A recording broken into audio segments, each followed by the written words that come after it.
So this evening's bit of cleaning up involved the brake back and plate from the other side. So I've just hit that with the wire wheel on the drill. I got as much off as I can, so the rest of that will be shot blasted. Took apart the brake knuckles, they're getting ready for shot blasting. The other side brake and the other brake cross shaft. Now, a little trick that I'm after thinking of here is, because one side of this gets worn, as you can see there on the left hand side and there, what I'm thinking of doing is swapping this, because there's a Woodruff key on one end, and if I put this on the other side, it means this side will now get used to rub the brake shoes apart, to push them apart. So that should mean that there'll be no wear. I'm going to try, when I'm fitting it, to put them on the opposite side and see if that's one way of getting out of, you know, the wear on one side. So that is the crack. I'm waiting for the bearings to be pressed out of the half shafts in the machine shop, and then I'll fit new bearings. So that's just something I thought of. I don't know, I'll let you know how I get on. If it works, it's a great way of getting a lot of wear out of the end of the shaft. So we'll see how we get on. The next job I'm going to do is take off this trumpet housing, because the diff in these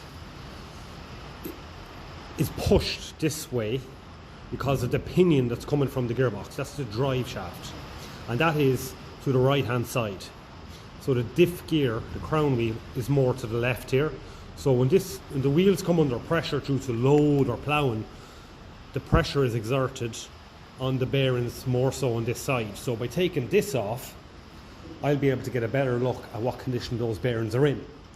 Now I'm after ordering new ones anyway, because I want to replace them, and I think they're in there long enough, and over the years farmers might have changed the oil or very often, or put the wrong oil in, too thin, and these will suffer. So I have to take off this tipping pipe here, because that's going to be in the way. So I'll remove that there, and I'll catch a bit of oil that will come out of there, and then I can start removing the trumpet. So here is the crown wheel. This bearing actually isn't that bad, so I haven't rolled every one of the rollers around fully, but that's good enough. But it's still going to be replaced, but I'm not happy with the pitting in there. So anyway, it doesn't matter, that's coming out. So the next job is to lift this into the parts washer over there and start washing out all this gunk out of it. So the trumpets are after getting a good wash from here down and all in around there as well.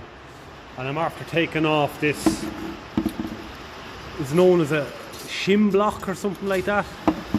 Apparently it adjusts the end float on the crown wheel, and there's your shim underneath it, so keeping that separate. So that's the strip drying there. So I am going to lift out this and give it an inspection and a good clean. So the same thing on this side here. Initial inspection, you think it's good, but then when you start twisting these rollers around a bit on some of them, you find bad pitting on them. Most of them are fairly good now. The likes of that there, just there, not too bad at all. But I think at this stage of the game, a good clean and a new set of bearings would set it off. So there's your pinion here.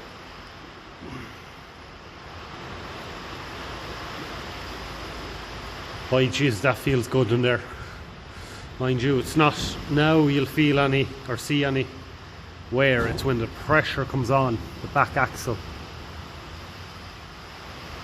So everything here is going to have to get a good cleaning out. I did drain out the oil in it for a long time, but eventually it slowly starts gathering again. So I'll let out the drain bung, and I'll throw that oil out. That's not oil I want to keep. So yeah, let's get this into the parts washer now and give it a good clean up.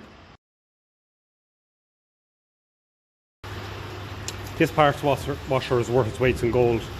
You can put on the brush and you can give everything a good scrub. Petrol and kerosene and diesel, whatever you want to throw into it. And yeah, so I'll get on with cleaning this and turn it over and do the other side. I'm after knocking out the outer race of the bearing from the other side of this. So when we look at it here, you can see it's seen better days, but sure, it's been in there for a long time. Some bits of pitting on it there. Bit rough when you run your finger over them marks there. So the best thing to do, especially there, that one's not great. Best thing to do now is to replace these. So now I'm going to clean the gasket surface of this. I don't mind a bit of dirt going back in there because it'll be getting a run through the parts washer again before it will be assembled, or so I'm painted or anything like that. So wire brush and along here. Right, so this is, I'm after getting this and this ring around here cleaned, so that I can clean the rest of them with it standing up. At least that way I'll be able to reduce the amount of dirt and dust getting in here. So I'm just going to give this a bit of a clean up with a Dremel, just to make sure that there's no little high spots or scratches or whatever on it, so that the outer race of the new bearing goes in nice and easy.